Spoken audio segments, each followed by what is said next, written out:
थेट मुद्द्याला हात घालूया. मे 2026. सध्या एक अत्यंत गंभीर आणि अगदी खऱ्याखुऱ्या अर्थाने श्वास रोखून धरायला लावणारी वैद्यकीय आणीबाणी जगासमोर उभी आहे. आजच्या या विशेष विश्लेषणामध्ये आपण MV होंडियस या क्रूझ जहाजावर सुरू असलेल्या एका थरारक घटनेचा वेध घेणार आहोत. हा विषय केवळ एका आजारापुरता मर्यादित नाहीये बरं का, तर तो वाढता जागतिक प्रवास आणि निसर्गातील लपलेले धोके यांच्यात उडणाऱ्या खटक्यांबद्दल आहे. चला तर मग एका दुर्मिळ आणि प्राणघातक विषाणूचा प्रसार जिथून सुरू झाला त्या थरारक आणि भयावह परिस्थितीचा सविस्तर आढावा घेऊया. 38%. होय, आकडा नीट लक्षात घ्या. हा आकडाच परिस्थितीचं भयंकर गांभीर्य स्पष्ट करण्यासाठी पुरेसा आहे. एका आलिशान क्रूझ जहाजावरील उद्रेकाशी संबंधित हा मृत्यूचा दर म्हणजेच केस फॅटॅलिटी रेशो आहे. थोडक्यात सांगायचं तर या विषाणूची लागण झालेल्या दर 100 पैकी 38 लोकांचा दुर्दैवी मृत्यू ओढवू शकतो. हा आकडा खरोखरच अस्वस्थ करणारा आहे. सहसा सुट्ट्या घालवण्यासाठी क्रूझवर जाण्याचा विचार केला की आराम, मजा आणि निसर्ग डोळ्यांसमोर येतो. पण जेव्हा असा एखादा जीवघेणा विषाणू जहाजासारख्या बंदिस्त जागेत प्रवेश करतो तेव्हा परिस्थिती किती वेगाने हाताबाहेर जाऊ शकते याचं हे एक जळजळीत उदाहरण आहे. या संपूर्ण घटनेची सुरुवात कशी झाली हा घटनाक्रम एखाद्या थरारपटापेक्षा अजिबात कमी नाही. चला या वैद्यकीय थराराची सुरुवात समजून घेऊया. ही संपूर्ण घटना डच बनावटीच्या MV होंडियस या क्रूझ जहाजावर घडली आहे. 1 एप्रिल रोजी अर्जेंटिनाच्या उशुआया येथून जहाजाने आपला प्रवास सुरू केला तेव्हा कोणालाही स्वप्नातही वाटलं नसेल की ते एका अदृश्य संकटाच्या दिशेने निघाले आहेत. घटनाक्रम अक्षरशः चक्रमून टाकणारा आहे. अवघ्या 10 दिवसात म्हणजे 11 एप्रिलला जहाजावर पहिला मृत्यू झाला. तोपर्यंत साहजिकच हा मृत्यू नैसर्गिक कारणांनी झाला असावा असाच समज होता. पुढे 24 एप्रिलला काही प्रवासी सेंट हेलेना बेटावर उतरले आणि इथूनच नकळतपणे हा संसर्ग जहाजाबाहेर पोहोचला. 6 मेपर्यंत परिस्थिती इतकी भयंकर झाली होती की केप बर्दे येथून तातडीने वैद्यकीय बचाव कार्य करावं लागलं. आणि अखेर अनेक संकटांचा सामना करत 10 मे रोजी जहाज स्पेनच्या टेनेरिफ बेटावर पोहोचलं. हा सगळा प्रवास एखाद्या दुःस्वप्नासारखाच भासतो. या उद्रेकाचा मानवी जीवनावर झालेला परिणाम किती भयंकर आहे ते जरा आकडेवारीत पाहूया. आतापर्यंत 8 निश्चित किंवा संभाव्य रुग्ण समोर आले आहेत आणि त्यात दुर्दैवाने 3 जणांना प्राण गमावे लागले आहेत.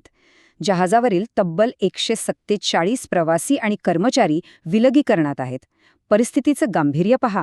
प्रवाशांना त्यांच्या मूळ देशांमध्ये सुरक्षित परत पाठवण्यासाठी 6 पेक्षा जास्त देशांमध्ये विशेष विमानांची सोय करावी लागली. आणि यातली सर्वात नाट्यमय गोष्ट कोणती असेल तर ती म्हणजे ट्रिस्टन दा कुन्हा या अतिदुर्गम बेटावर ब्रिटिश लष्कराच्या पॅराट्रूपर्सना आकाशातून उडी मारून तातडीची वैद्यकीय सामुग्री पोचवावी लागली.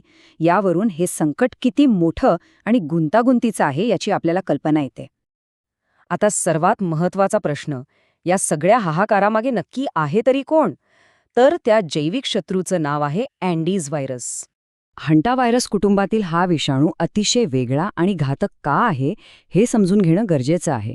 सर्वसाधारणपणे हंटा व्हायरस केवळ उंदरांपासून माणसांना होतो, माणसाकडून माणसाला अजिबात नाही. पण अँडीज व्हायरस हा याला एक अत्यंत दुर्मिळ आणि भयानक अपवाद आहे. हा एकमेव ज्ञात हंटा व्हायरस आहे जो माणसांमधून माणसांना पसरू शकतो. त्यातही जहाजावरील बंदिस्त वातावरण आणि प्रवाशांचा एकमेकांशी येणारा जवळचा आणि सततचा संपर्क या सगळ्यामुळे विषाणूला एका व्यक्तीकडून दुसऱ्या व्यक्तीकडे पसरण्यासाठी आयतं कुरणच मिळालं. म्हणूनच हा प्रकार इतका भयानक मानला जातो. पण असा प्रश्न पडतो की हा विषाणू या आलिशान जहाजावर पोचलाच कसा? ह्याचं उत्तर दडलंय डिअर माऊस सारख्या एका वन्य उंदरामध्ये.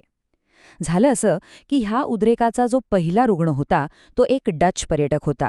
जहाजावर चढण्यापूर्वी त्याने दक्षिण अमेरिकेतील ग्रामीण आणि जंगली भागात कित्येक महिने भन्नाट प्रवास केला होता. नेमका हाच तो भाग आहे जिथे लांब शेपटीचे उंदीर या विषाणूचे नैसर्गिक वाहक असतात.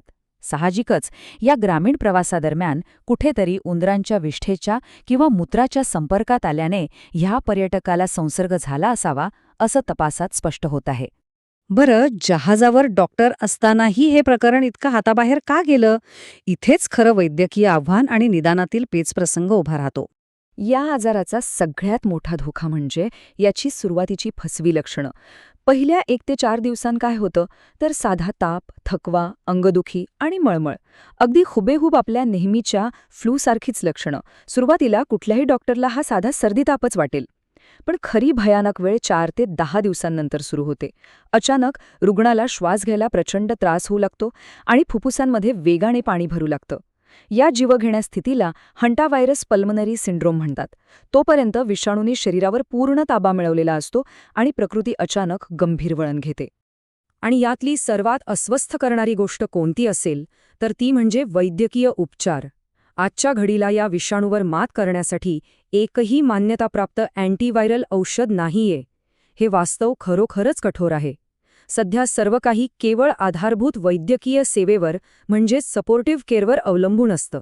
याचा अर्थ रुग्णाला थेट अतिदक्षता विभागात ठेवून कृत्रिम ऑक्सिजन देणं आणि रुग्णाचं शरीर स्वतःच या विषाणूशी लढून जिंकेल याची वाट पाहणं हाच एकुलता एक मार्ग उरतो.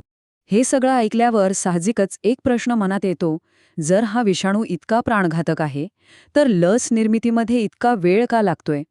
लस निर्मितीच्या बाबतीत सध्याची परिस्थिती काय आहे हे पाहणं रंजक आहे. जगात सध्या हंटावॅक्स नावाची एकच लस वापरली जाते, पण ती फक्त कोरियामध्ये आणि हंटान नावाच्या वेगळ्या स्ट्रेनसाठी. आपल्या या अँडीज व्हायरससाठी नाही. अँडीज व्हायरससाठी DNA आणि सध्याच्या प्रगत तंत्रज्ञानावर आधारित mRNA लसींवर संशोधन नक्कीच सुरू आहे.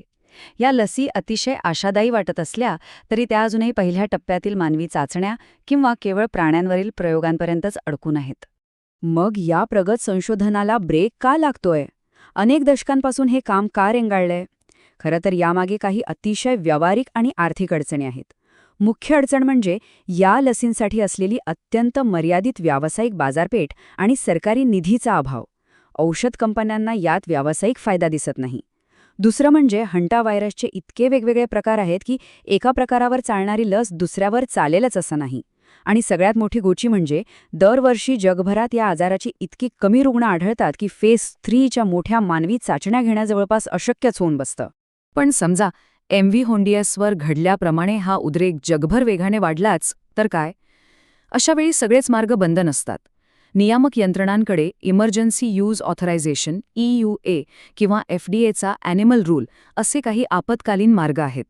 या नियमांतर्गत पारंपरिक आणि वेळखाऊ क्लिनिकल चाचण्या बाजूला ठेवून केवळ प्राण्यांवरील यशस्वी प्रयोगांच्या आधारावर लसींना त्वरित मंजुरी देऊन लसीकरणाला गती दिली जाऊ शकते. आता या जागतिक संकटाकडून जरा आपल्या रोजच्या आयुष्याकडे वळूया. या विषाणूपासून वैयक्तिक पातळीवर दैनंदिन बचाव कसा करता येईल? अनेकांचा असा समज असतो की संसर्गासाठी उंदराने चावा घेणं आवश्यक आहे. पण खरं सांगायचं तर अजिबात नाही. हीच तर सगळ्यात मोठी धक्कादायक गोष्ट आहे. उंदराचं मूत्र आणि विष्ठा सुकल्यानंतरही त्यातील विषाणू जिवंत राहतात. आता विचार करा, एखादी बंद पडलेली, धुळीने माखलेली केबिन किंवा गॅरेज जेव्हा आपण साध्या झाडूने झाडतो किंवा तिथे व्हॅक्यूम क्लीनर वापरतो तेव्हा काय होतं? ते विषाणूयुक्त धुळीचे कण हवेत उडतात, ज्याला वैद्यकीय भाषेत एरोसोलायझेशन म्हणतात. आणि मग श्वास घेताना हेच जीवघेणे विषाणू थेट आपल्या फुफ्फुसात प्रवेश करतात. मग अशा धोक्याच्या ठिकाणांची साफसफाई करायची कशी? यासाठी वेट क्लिनिंग किंवा ओली स्वच्छता हा एक अतिशय कडक नियम आहे. कोरडी धूळ झाडूने उडवणं पूर्णपणे टाळायला हवं. सगळ्यात आधी खोलीच्या खिडक्या अर्धा तास उघड्या ठेवून हवा खेळती होऊ द्या. साफसफाई करताना रबरी किंवा नायट्रिलचे हातमोजे घातलेच पाहिजेत. त्यानंतर उंदरांची विष्ठा असलेल्या जागेवर 10% ब्लीच आणि पाण्याचं द्रावण फवारा आणि ते किमान 5 ते 10 मिनिट तसंच भिजू द्या, जेणेकरून विषाणू पूर्णपणे नष्ट होतील. शेवटी ते ओलं असतानाच पेपर टॉवेलने पुसून काढा आणि तो सगळा कचरा दुहेरी पिशवीत घट्ट बंद करून फेकून द्या. साफसफाई तर झाली, पण काम इथेच संपत नाही. सगळ्यात शेवटची आणि अक्षरशः जीव वाचवणारी पायरी म्हणजे हातांची स्वच्छता. काम पूर्ण झाल्यावर हातमोजे सुरक्षितपणे काढून टाकावेत आणि लगेचच हात साबण आणि पाण्याने अतिशय स्वच्छ धुवावेत. हा अत्यंत साधा आणि सोपा वाटणारा नियम प्रत्यक्ष संसर्ग टाळण्यासाठी आणि विषाणूच्या प्रसाराची साखळी तोडण्यासाठी खऱ्या अर्थाने गेम चेंजर ठरतो. शेवटी MV होंडियसची ही थरारक घटना एका अतिशय महत्त्वाचा आणि गंभीर वळणावर आणून सोडते. हा केवळ एक अपघात नाहीये, तर भविष्यासाठी वाजलेली धोक्याची घंटा आहे. साहसी पर्यटनाच्या निमित्ताने जसजसं माणसाचा वावर निसर्गाच्या अधिकाधिक दुर्गम आणि जंगली भागात वाढत आहे, तसतसा वन्यजीवांच्या अधिवासातला हस्तक्षेपही वाढतोय. याचाच अर्थ प्राण्यांमधनं मानवात येणाऱ्या आजारांची म्हणजेच व्हायरल स्पिलोव्हरची शक्यता भविष्यात अटळ आहे. अशा अदृश्य आणि अचानक उद्भवणाऱ्या संकटांचा सामना करण्यासाठी आपली जागतिक आरोग्य व्यवस्था खरोखरच तयार आहे का? या एका अतिशय ज्वलंत प्रश्नावर विचार करणं आता प्रत्येकासाठी आवश्यक बनलं आहे.